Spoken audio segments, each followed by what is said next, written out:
Hello, and thank you for joining me here on the Political Napalm. I had this video filmed about 2 or 3 different times last night due to some changes that I was making to it. And while I did compile it and render it and was going to upload it, I held off and now have discovered new information that made me completely change what I was thinking about in the previous video. So I'm redoing it, and here we are with some different messaging. So what I wanted to talk to you guys about today was originally the comparison between the theories in 2020 and 2024 about fraudulent or not fraudulent elections and the issues people were seeing, and sort of discuss one of the major things that is going around now among the left and talk about how it should be discounted, but then also play some comparisons to what we saw MAGA attempt to do in 2020. So let me get one thing out of the way first. The thought that Starlink from Elon Musk could be potentially involved in election fraud. A lot of accounts were sharing this woman's story for a while, and people have begun to delete it because proof is coming out as to what exactly Starlink can and can't do, and this woman is certifiably insane. If you happen to catch this video around, you are not to believe a word of it, and as you can see, there is a community note down here. In this video, she proceeds to say things like, I'm going to try and keep the jargon to a minimum because a lot of this IT stuff is going to go over your head. And then she starts just throwing out unrelated IT terms that you're not going to understand unless you're a tech, and they're going to go over your head. And what you hear her sounding without critical thinking is going to sound good, where she's like, it's an IPv4 and an IPv6 system, and Linux was involved, and Starlink was running Linux, and this, that, and the other thing, blah, blah, blah. Starlink is an internet provider from Elon Musk's company. Yes, it is a Elon Musk company. However, it is a satellite internet provider, an ISP, an internet service provider. It is akin to Google Fiber and Ting and Spectrum and DirecTV and AT&T and any other way of providing you internet service. Yes, there was in fact a uptick of polling locations that were using Starlink as their internet provider. And some people have come out and held interviews with the press and saying, Starlink came in, said, we're going to give you some faster and better connectivity. And, you won't have the issues this year that you've had in the past. Starlink was also fairly common in the hurricane-ravaged areas of the 2 hurricanes that we dealt with here in this season, Helene, and the one that was also pretty bad against Florida, Milton, I believe. Starlink was being sent to those locations so that people can get back online, whether it was like a business or a public space area, or regular homeowners and private citizens temporarily buying Starlink so that they could communicate with family and everything. Starlink did provide a relatively decent service in that. And now you have the case where some of these polling locations, their network connectivity is coming via Starlink and not another ISP. To be clear, a voting machine or a ballot machine should not be on the internet whatsoever.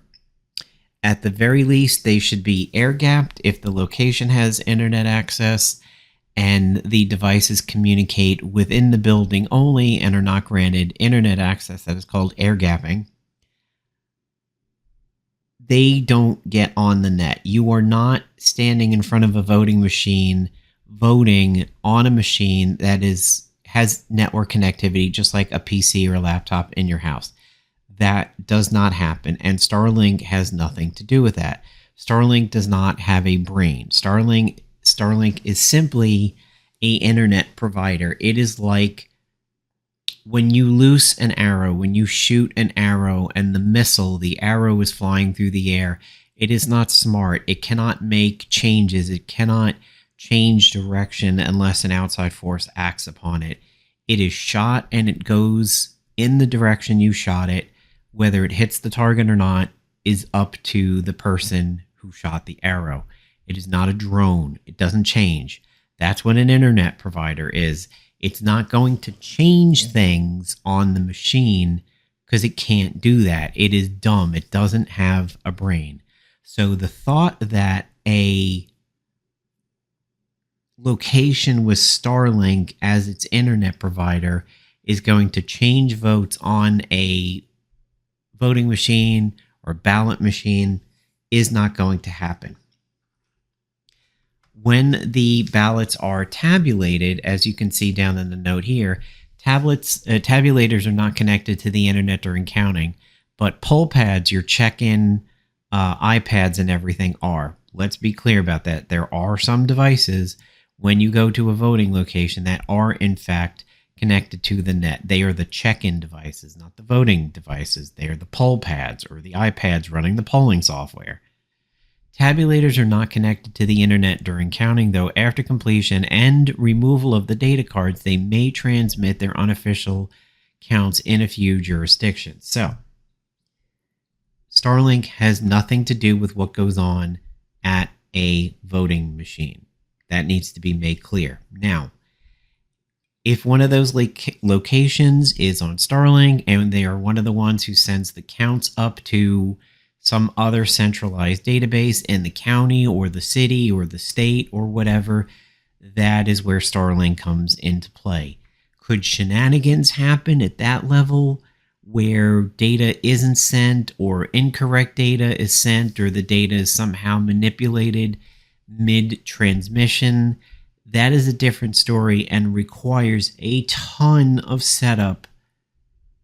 Jason Bourne levels, spy thriller levels of crazy setup to affect that data. You have to have somebody on the take who is uploading the data. You have to have somebody on the take who is at the location where the data is being received, where they can attest that the data was sent and received, and somewhere along the way, something about the package was changed. So if you want to take an Amazon delivery, you would need somebody to say at a warehouse, yes, the package was shipped. The driver manipulates it in mid-route before it gets to you, and then you, upon receiving it, need to say, yes, I received it properly. That is crazy levels of manipulation that would need to be involved there. Yes, it's not good that Trump said things like, we don't need the votes, we have all the votes, just vote this time, you're never going to have to vote again. He said a lot of suspect things. Elon said some suspect things where he's like, oh, you just have to change a line of code and everything.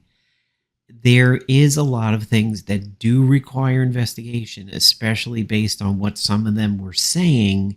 It seems to be a really, really bad setup for manipulation and shenanigans. But Starlink itself is dumb. It is stupid. It cannot change anything. It is just the means to an end. It is taking something from point A and giving it over to point G. And what happens in between there is a different story, but that's what it is designed to do. It cannot manipulate anything at point A where everything starts.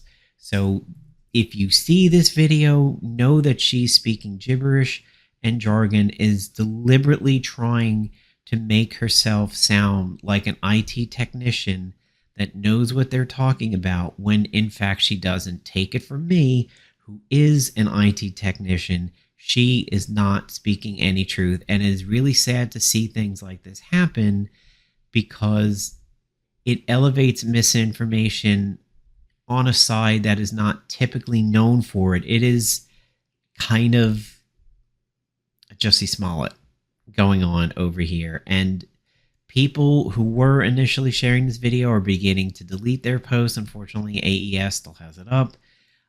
But she is not to be believed. Conspiracies around Starlink are not to be believed.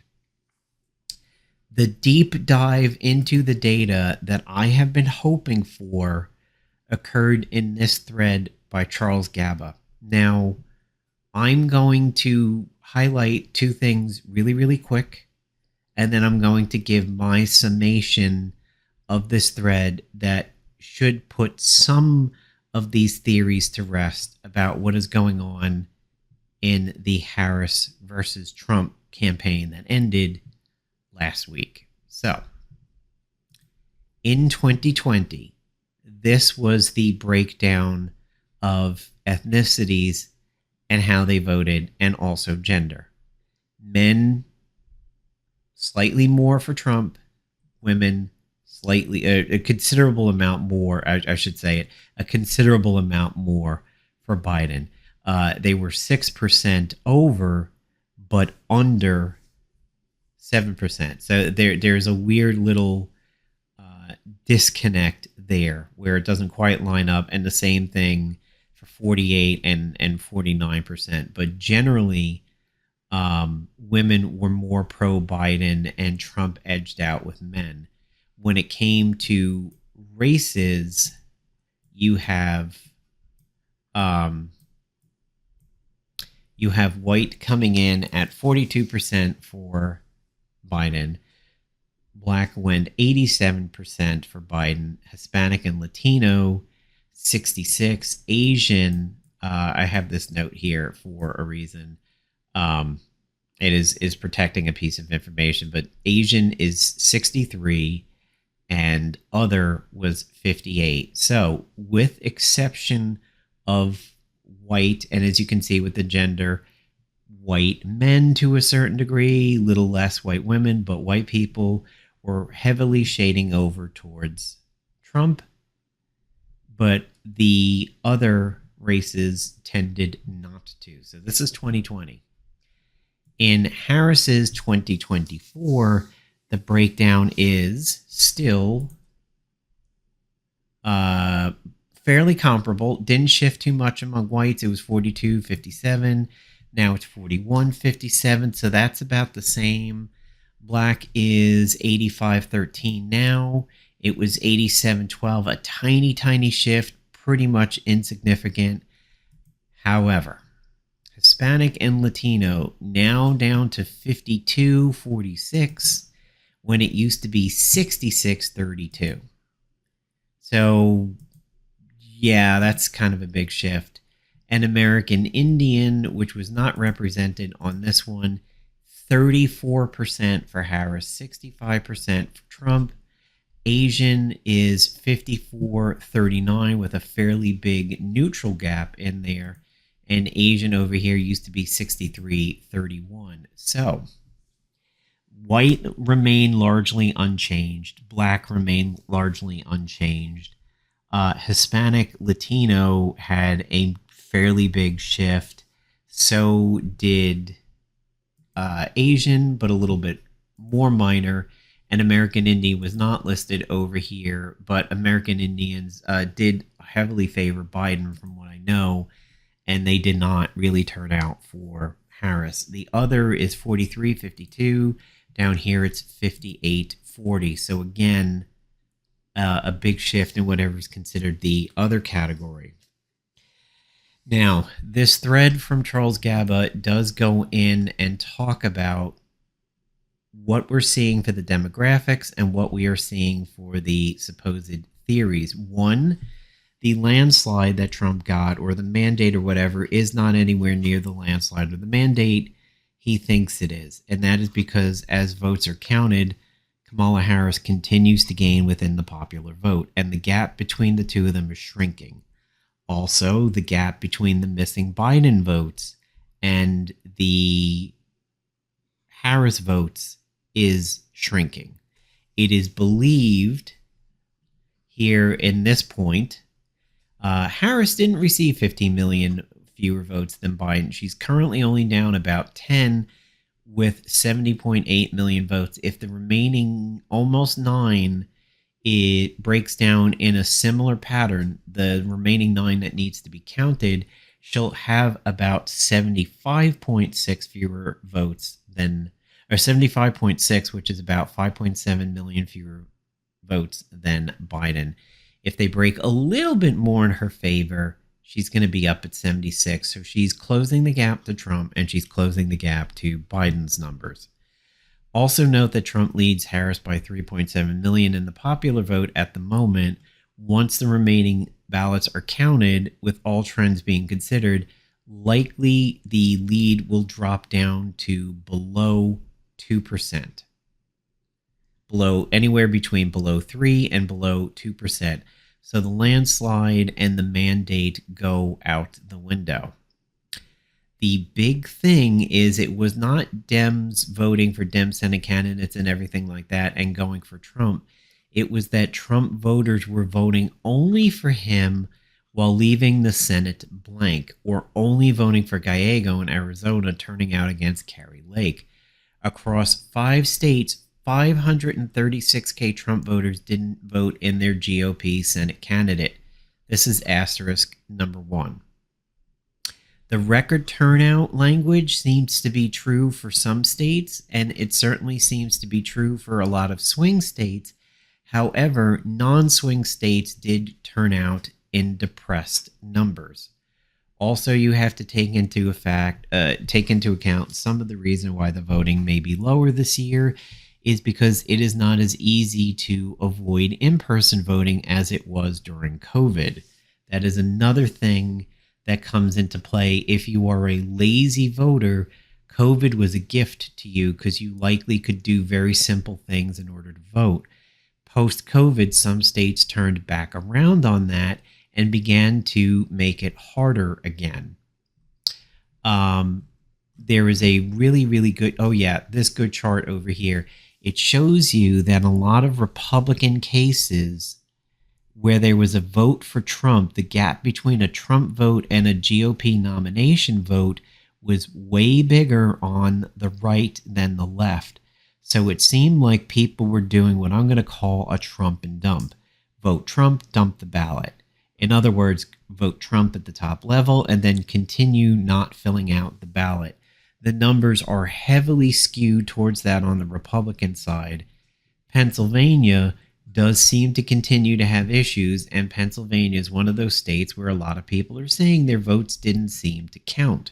I personally know of a real-life person, not just a Twitter person or anything like that, an actual legitimate friend of mine since 2009, 2010, has stated she is one of those people where the vote is showing as returned. People have been posting screenshots of their voting status, and I see it more from Pennsylvania than anywhere else where something is going on with their vote. So the Starlink conspiracy theory debunked. A lot of the statistical theories are getting debunked. Some of what is going on with these votes where they're not being counted and they're returning odd statuses and everything like that, that has not yet been debunked and does require some looking into.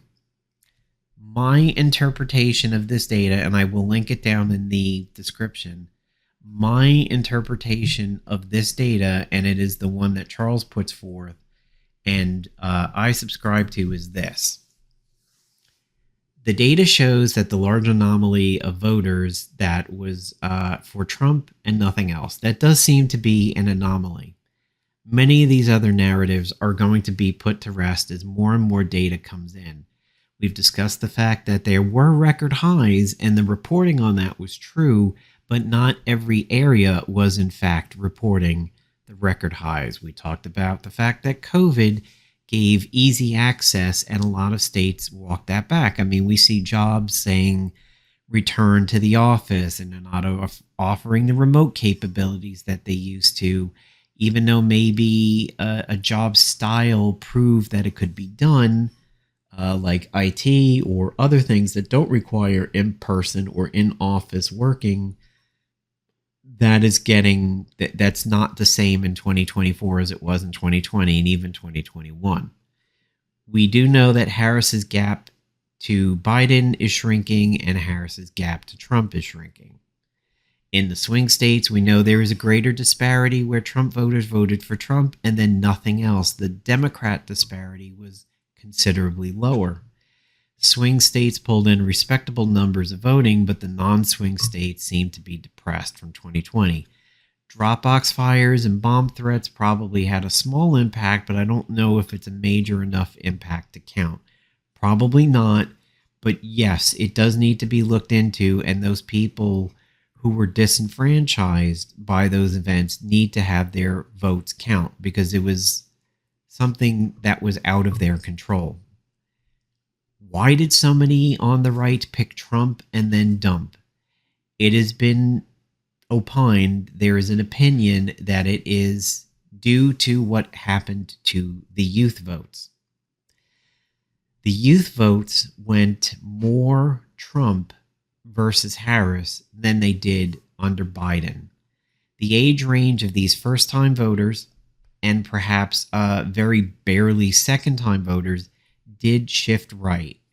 It is an opinion that largely bro culture had a hand in it. You can see some facts back that up where a lot of young men, bro culture type people on Twitter are promoting that your body, my choice narrative. It's not boomers doing that. It's not X. It's obviously it's not women. They're the ones fighting it. It seems to be very, very young, edgy, wannabe edgy boys who are doing that. They likely decided to shift to vote. Well, not shift to voting for Trump, but were engaged to vote for Trump down the stretch from people like Elon and Rogan and the Tates and the Nick Fuentes types and maybe even the Tucker Carlsons now that he is essentially off on his own and not beholden to Fox. The undergroundish, grassrootsy type media that's out there. I'm not going to go so far as to say it's an Alex Jones things because he's not a bro culture, but like Elon, Rogan, the people that Rogan interviews and has around him and like Bo and people like that, they appealed in a bro culture way to young men, boys who are in that formative stage of who they're going to be as an adult, and they hit them up and they engage them to vote for Trump, but because they don't care and they're stupid, and I mean, I shouldn't say stupid, but are not worldly enough, not political enough to understand the ramifications of what they're doing. I mean, there's always research about when women's brains go super adult and when boy brains go super adult and everything. They hit a very vulnerable set of people. And this is the party of face-eating leopards issue number one. For them to trump and dump, they're putting their social security on the line. They are putting their young adult post-college career on the line. Because if you think of somebody who is going into college now or just hit college in September and August, when the Trump administration is over, if they have a standard college course, not courses, but like course of life, a standard 4 years, they will be getting out just as the Trump administration is wrapping up. They will then be facing life, adult life at that point in time. They could very well be setting themselves up to have an economy that will not be in their favor. You had the student loan forgiveness from the Biden camp. You had Kamala saying we want to give home buyers credits, child credits. If these people come out of college and look to start a family, which is not as much in this day and age compared to previous years, but if they had any thought of having somewhat of a traditional life post-college, it is going to be in serious jeopardy for what they voted for. They truly voted against their interests in a lot of way, simply because of potentially alpha male propped up bro culture type propaganda. The other thing that we need to talk about and is pretty big is, of course, the shift in the Latino vote and the American Indian vote. These were largely due to what is believed to be the economic messaging from both camps. Trump saying it's bad, it's bad, it's bad, it's bad, it's bad, it's bad, it's bad. I'll fix it, I'll fix it, I'll fix it. The Democrat camp saying in quieter tones and in more highbrow, complicated tones, hey, no, it's not. We have one of the best recoveries post-COVID of any nation out there dealing with the same things. Compare us to England and Germany and Canada. We have one of the best recovery plans, and we executed it. Inflation is back down to being low. We've held people responsible for price gouging. We got Kroger to admit under oath, yes, as a grocery store, we inflated prices further than inflation. We were doing it for profits.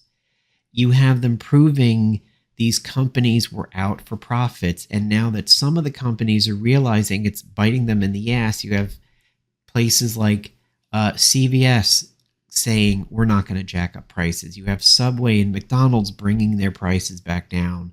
And I mean, remember $5 foot long from Subway? When's the last time you heard that? They're trying to get back down to it because they realize it actually costs them customers in the long run. It is more complicated to say those things than it is to say bad, bad, bad, and bad, bad, and pound the table and hammer the table and get angry until you're red in the face and say, bad, bad, bad, I'll fix it. And that's the less complicated way of it. The more complicated way is saying, hey, we are fixing it. It was Republicans who voted against the Inflation Reduction Act. We are trying to do programs that will help you out. Hello, listen, child credit, house credit, junk fees for airlines, capping drug costs, capping rent price increases. Hello, can you hear me? Can you stick with us a little bit? They were weaker in their presentation of it. They did not get the pushback from the mainstream media that they needed when Trump and Trump camps were saying those things. The tariff issue was attacked. And there's probably going to be, and there already is, rumblings of buyer's remorse when it comes to Trump and the deportation or the camp thing that they're doing, the tariff things that they're planning to do. There's going to be buyer's remorse, and pretty quickly, and a lot of it is already starting. However, people didn't go out and do the right kind of searching and the right kind of absorption of materials pre-election, like finding out what the tariffs really mean, finding out where the economy really is, and not just going into the lies and the craziness. Biden and his camp was very weak for a number of years in promoting what they're doing and what they're trying to do to help. Harris picked it up and tried to work on it a little bit better, but by then it was too late. When Trump got into the race to avoid the cases against him and the crimes levied against him, and he ran simply to try to get immunity and everything, which he may have accomplished, he started in on it right then and there, and he picked up what the Republicans were putting down and feeling that their eggs were more expensive and their gas was more expensive and their milk was more expensive and their mortgage rates were more expensive if they wanted to buy a house. But on the Dem side, they were trying to say, hey, but look at the stock market and look at your investments, but it was drowned out because it wasn't hammered, because they weren't in 2024 mode at that point. They were in governing mode. Well, that is probably largely what cost them at this point, is that they should have been running for the White House earlier, and they did it too late, and they did it too weak, and they couldn't combat some of the bullshit. The MSM mainstream media is responsible for normalizing Trump and a lot of that, but it's also on Democrats and not pushing hard enough and not having grassroots messaging at the level of a Joe Rogan or an Elon and things like that. They have just less big figures in the sphere. And in all honesty, you need to have somebody willing to be as nutty and as crazy as Joe Rogan, but on the left, but stick to truth. And the moment what you say is held accountable and gets fact checked, you need to admit it and you need to make a big deal that you made a mistake and own up to it. Too often when the right promotes a theory, like the Tim Walz abusing the student thing, and it gets found out that they don't even have a video of the guy who they're claiming is the person, and the person who pitched the story was like a Russian bot, and all these other crazy things. They never back down from it. They never issue their apologies. They never say, my bad, I was given bad information, blah, blah, blah. It just goes away and the person disappears and the story disappears. And those of us on the left, we go, haha, okay, another thing disproven. But nobody's tallying these things up and nobody's pushing, hey, look at where Trump edited a photo of Biden to push a narrative. Look at where a video was cropped of Biden to push a narrative. Look at the summation of all the misinformation and disinformation the right has put out in 2 election cycles. It needs to stop. It needs to end. That the left just isn't doing it. Small media is doing it.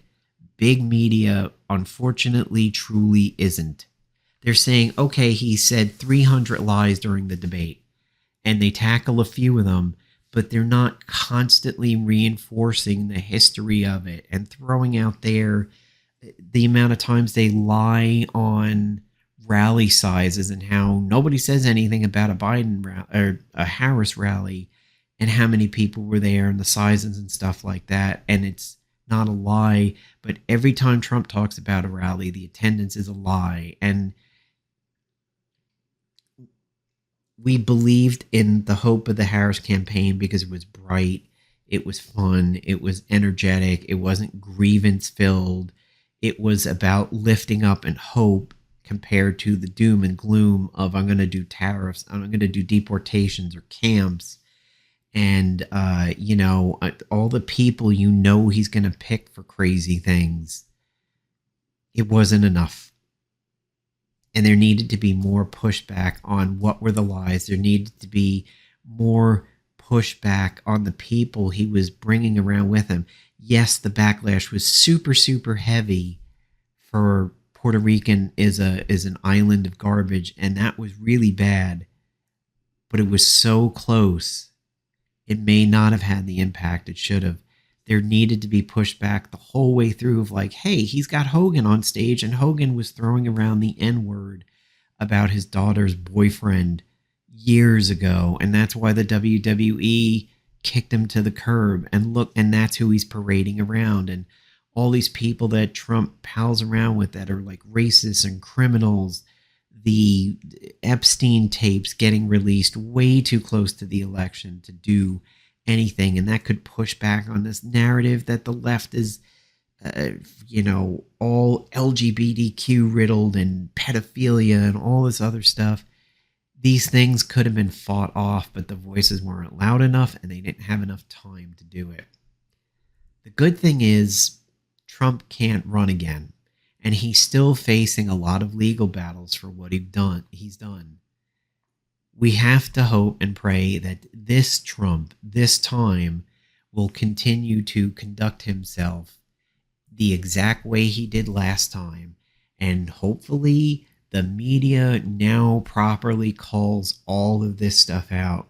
When he whiffs on opening the door of a truck 2 and 3 times and the stanky right leg is kicking out from under him, again, those things needed to be reported properly, like when he wasn't walking down the ramp properly, and all the gaffes and everything that he says. If we were going to do it to Biden and promote he's old, he's being diminished, he's having dementia and everything, it needs to properly be called out on Trump when he gets into power, and it needs to just be reported without fear of attacks coming from Trump. He's not going to take away somebody's communication charter. He's not going to destroy ABC or CBS or MSNBC. They have to not be afraid to do their job.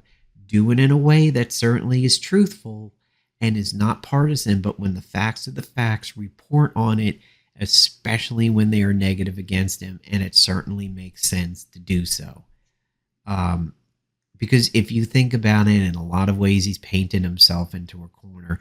If he says he's going to do these camps and these deportations, and he says he's going to do these tariffs, and it will bring jobs back to America, and it will bring money back to America, and the economy will be fixed and all this other stuff, he has two choices. He's either not going to accomplish them because they're awful, and then it is another case of him doing campaign promises that never come true, like the majority of the wall, Hillary in jail, repealing Obamacare, and all that kind of stuff, fixing the deficit. We know all the lies and failures Trump had the first time. So he's either going to do it again, and they're going to be failures, or he is going to legitimately try to push them through, and hopefully he will have valid opposition to it, and it won't happen. So he's either not going to get it done because hopefully people won't allow it, or he's not even going to do it because he realizes it's stupid and bad, and then he fails at a campaign promise. So he's painted himself into a corner, and hopefully that is what we see going forward, and hold him to task for it. Thank you for watching this video. I hope it helps sort out some of the theories that are going around now as to where are the votes, why did the Democrats lose, where is this where it's a blue state but a red president from that state. This should hopefully explain a lot of that. Yes, there are still some things that definitely need to be taken a look into. There's a lot of people saying their votes aren't counting, and that chorus needs to be listened to and investigated. But some of these things, like Starlink is responsible for it, likely is a garbage narrative. Thanks, and have a great day.